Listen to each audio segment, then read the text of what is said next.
आज तुमच्यासाठी एक नवीन टॉपिक घेऊन आले ज्या टॉपिकचं नाव आहे पिरियोडिक क्लासिफिकेशन ऑफ एलिमेंट। तर विद्यार्थी मित्रांनो, हा टॉपिक शिकण्याच्या पाठीमागचं कारण असं की लक्षात घ्या, हे जे सर्व एलिमेंट आहेत यांची स्टडी इझी करता यावं म्हणून आपण हा टॉपिक शिकतोय। तर विद्यार्थी मित्रांनो, तुम्ही म्हणसाल की नेमका सर याची गरज कशासाठी आहे क्लासिफिकेशन करण्यासाठी? तर सांगतो, जसं की तुमच्याकडं 10th चा सायन्सचा जो सब्जेक्ट आहे त्या सब्जेक्ट मध्ये जर तुम्ही बघितलं तर त्यामध्ये तो सब्जेक्ट तीन सब्जेक्ट मध्ये डिवाइड झालेला आहे, जसं की फिजिक्स, केमिस्ट्री आणि बायोलॉजी। तर तुम्ही बघा, त्यामध्ये जो फर्स्ट पार्ट आहे त्या फर्स्ट पार्ट मध्ये केमिस्ट्री आणि फिजिक्स आणि सेकंड पार्ट मध्ये बायोलॉजी दिलेला आहे। हे कशामध्ये दिले आहे? कारण त्या विषयानुसार तुम्हाला स्टडी करणं सोपं जावं त्यासाठी तुम्हाला हे क्लासिफिकेशन करून दिलेले आहे। आता लक्षात घ्या, कुठल्याही सब्जेक्टची स्टडी करायची असेल तर तुम्हाला क्लासिफिकेशन महत्त्वाचं आहे। त्याचमुळं आपण जो टॉपिक बघणार आहोत, जे टॉपिकचं नाव आहे पिरियोडिक क्लासिफिकेशन ऑफ एलिमेंट, तर ते पिरियोडिक क्लासिफिकेशन कशा पद्धतीने होतं आणि त्यानंतर त्यांचं एलिमेंटचं क्लासिफिकेशन केल्यानंतर त्यांची स्टडी करण्यासाठी कशी सोपी जाते ते आपल्याला या टॉपिक मध्ये बघायचं आहे। मी सांगितलं होतं तुम्हाला क्लासिफिकेशन कशासाठी महत्त्वाचं आहे, तर मी सांगितलं जो टॉपिकचं नाव आहे त्या टॉपिकचं नाव काय आहे? Periodic classification of element. तुम्हाला या ठिकाणी दिसत आहे। त्यानंतर इथं पहिला जो पॉइंट आहे त्या पॉइंट मध्ये सांगितले क्लासिफिकेशन ऑफ एलिमेंट। आता नेमकं क्लासिफिकेशन ऑफ एलिमेंट काय आहे लक्षात घ्या, the arranging of elements into different groups on the basis of the similarities in their property is called as classification of element. तर विद्यार्थी मित्रांनो, त्यांनी काय सांगितलंय की ज्या एलिमेंटच्या प्रॉपर्टीज सेम आहेत त्यांना ग्रुप वाईज त्यांचं क्लासिफिकेशन करणं त्यालाच आपण पिरियोडिक क्लासिफिकेशन असं म्हटलेलं आहे। त्यानंतर सेकंड पॉइंट काय आहे? The classification of similar element into groups makes the study of elements easier. जर समजा तुम्ही ग्रुप वाईज त्या मूलद्रव्यांचं क्लासिफिकेशन केलं तर त्या वेळेस तुम्हाला ते क्लासिफिकेशन काय होईल? स्टडी करण्यासाठी महत्त्वाचं होईल। ते आता लक्षात घ्या, यामध्ये काय केलं आपण? क्लासिफिकेशन ऑफ एलिमेंट हा पॉइंट पाहिला। कशामुळे करतो? कसं क्लासिफिकेशन केलं? ग्रुप वाईज केलं। कशासाठी केलं? आपल्याला स्टडी करण्यासाठी इझी होईल त्यासाठी केलं। त्यानंतर सांगितलं दुसरा जो पॉइंट आहे, early attempt at classification of element. आता काय सांगितलं की याच्या म्हणजे पहिली ऍक्च्युअल ग्रुप वाईज तर त्यांचं क्लासिफिकेशन झालंच होतं, परंतु त्या वेळेस पुन्हा त्यांच्या काही प्रॉपर्टीज नुसार त्यांचं क्लासिफिकेशन केलं होतं। नेमक्या त्या प्रॉपर्टीज कोणत्या आहेत, त्याचे गुणधर्म कोणते ते बघूया। लक्षात घ्या, इथं सांगितलंय तो जो पहिला पॉइंट आहे, the earliest attempt to classify element was grouping the known element about 30 element into two groups called metal and non-metal। ज्या वेळेस पहिली मूलद्रव्यांचं क्लासिफिकेशन केलं होतं ते क्लासिफिकेशन कशा पद्धतीने केलं होतं? मेटल आणि नॉन मेटल नुसार केलं होतं। आणि लक्षात घ्या विद्यार्थी मित्रांनो, त्यावेळेस फक्त 30च मूलद्रव्ये काय झालेले होते? डिस्कव्हर झालेले होते। आता तुम्ही म्हणसाल मेटल आणि नॉन मेटल का सांगितलं? याच्या पाठीमागचं कारण आहे, याच्या नंतर एक पुन्हा त्याच्यामध्ये क्लासिफिकेशन येते असं, the defect in this classification was that it had no place for metalloid element which have properties of both metals and non-metals which were discovered later। त्यावेळेस त्यांनी काय सांगितलं की ज्या वेळेस मेटल आणि नॉन मेटलचं क्लासिफिकेशन केलं होतं, पण डिफेक्ट असा होता की जो नॉन मेटल आणि मेटल मध्ये नवीन एक कॉन्सेप्ट आहे ज्याचं नाव आहे मेटलॉइड्स, त्याला धातू सदृश्य असं म्हणतो। लक्षात घ्या, मेटलला धातू म्हणतो, नॉन मेटलला अधातू म्हणतो आणि मेटलॉइडला आपण धातू सदृश्य असं म्हणतो। तर ते धातू सदृश्य किंवा मेटलॉइड्स याची कुठेही त्यांनी मांडणी केलेली नव्हती किंवा त्यानुसार क्लासिफिकेशन केलेलं नव्हतं। तर ओके, म्हणजेच मेटलॉइडची नंतर जे एलिमेंट डिस्कव्हर झाले त्या एलिमेंट मध्ये मेटलॉइडचा कुठे नंतर समावेश करण्यात आला, अगोदर कुठेही त्याचा समावेश केलेला नव्हता। म्हणजे अशा पद्धतीने ह्या बेसिसवर आपण एलिमेंटचं काय करतोय?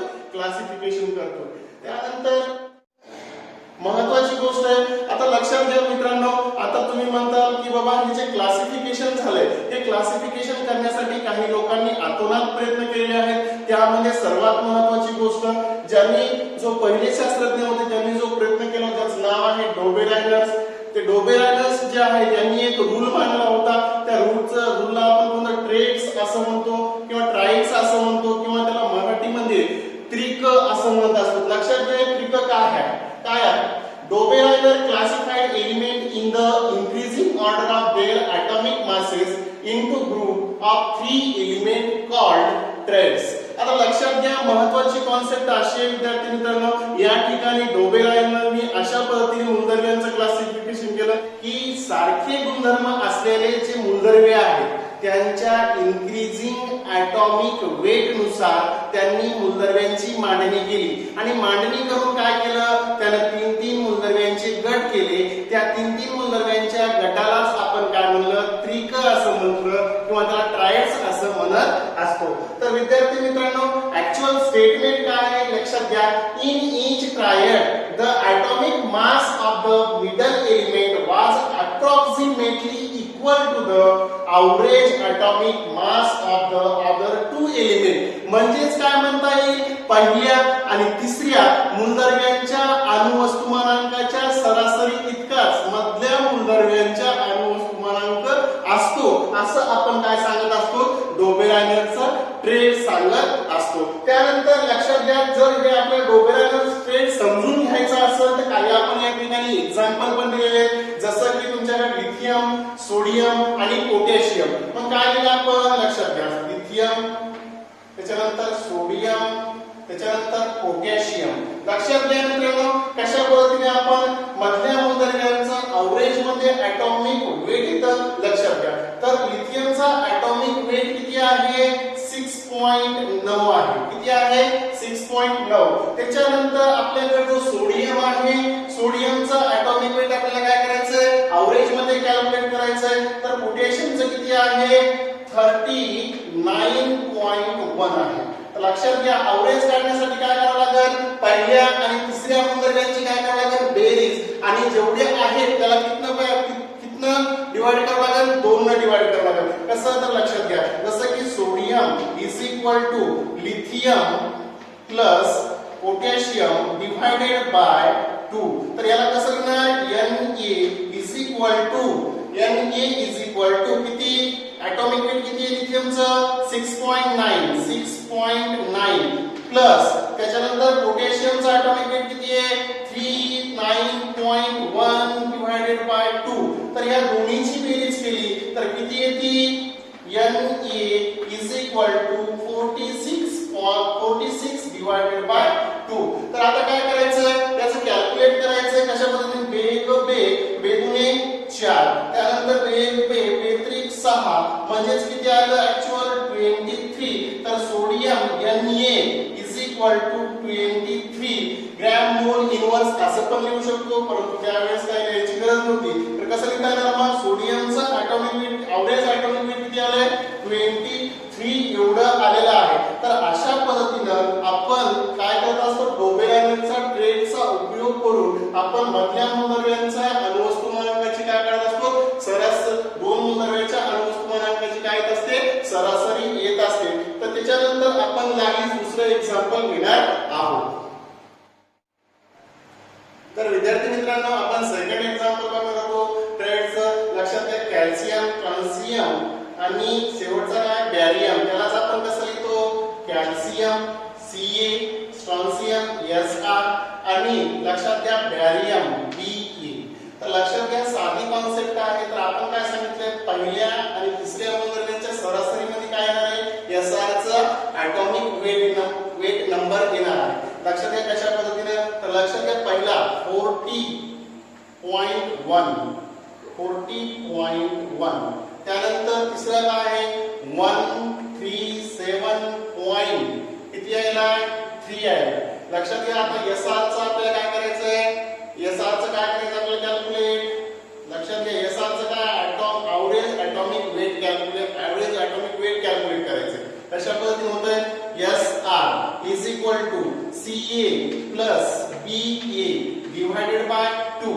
आता Ca चा ॲटॉमिक वेट किती आहे Sr is equal to 40.1 plus किती येतो 137.3. लक्षात घ्या divided by 2 is equal to 177 point किती किती येतं लक्षात घ्या 4 येत असतं. आता अशा पद्धतीनं तुमच्याकडे काय दिलेलं आहे अशा पद्धतीने तुमचं इक्वेशन आलेलं करा. 3 आणि 1 4 त्याच्यानंतर 3 आणि 4 7 त्याच्यानंतर काय येतं एक लक्षात घ्या 3 आणि 1 4 त्याच्यानंतर 7 7 जशाला तसा लिहिला त्यानंतर 3 आणि 4 7 1 ला 1 जशाला तसा.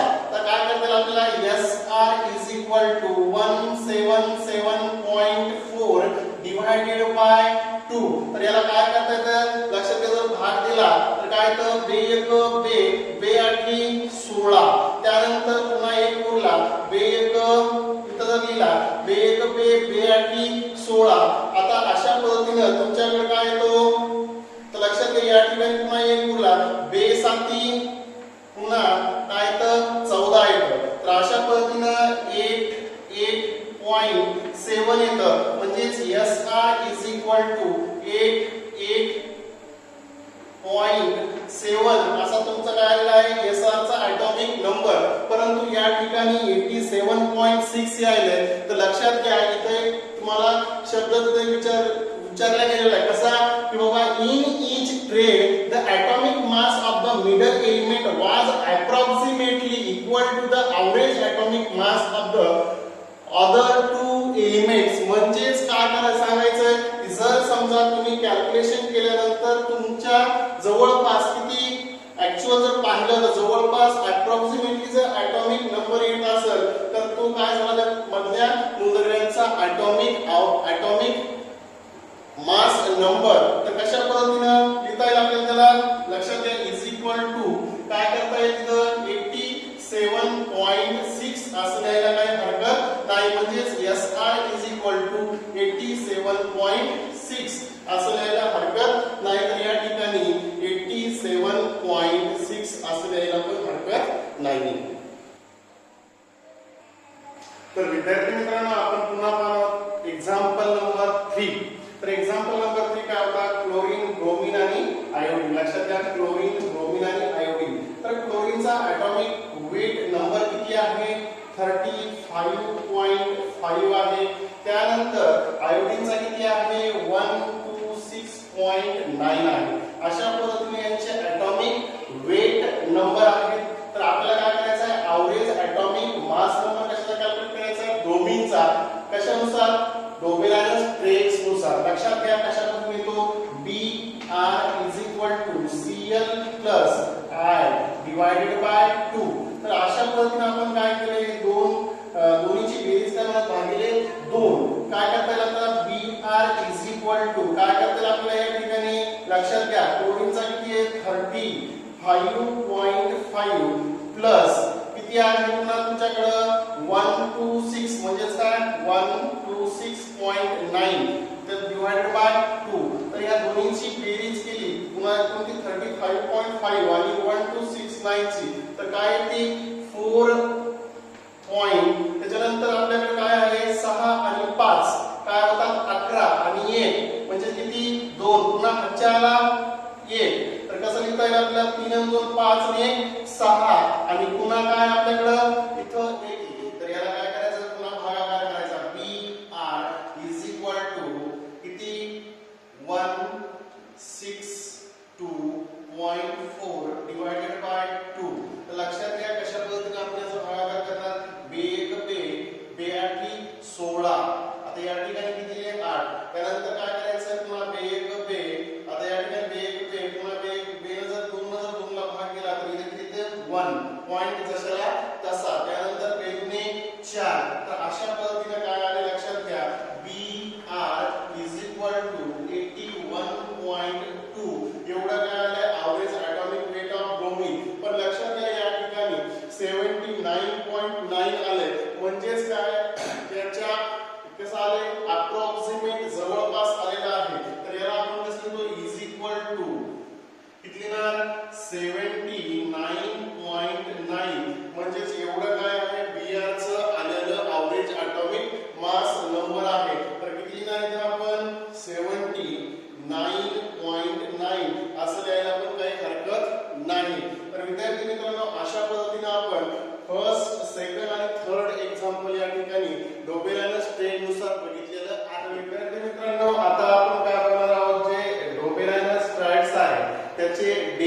पाहणार आहोत. तर बेनिफिट्स बघत असताना पहिला जो बेनिफिट्स आहे किंवा तो पहिला आणि शेवटचा एकच आहे.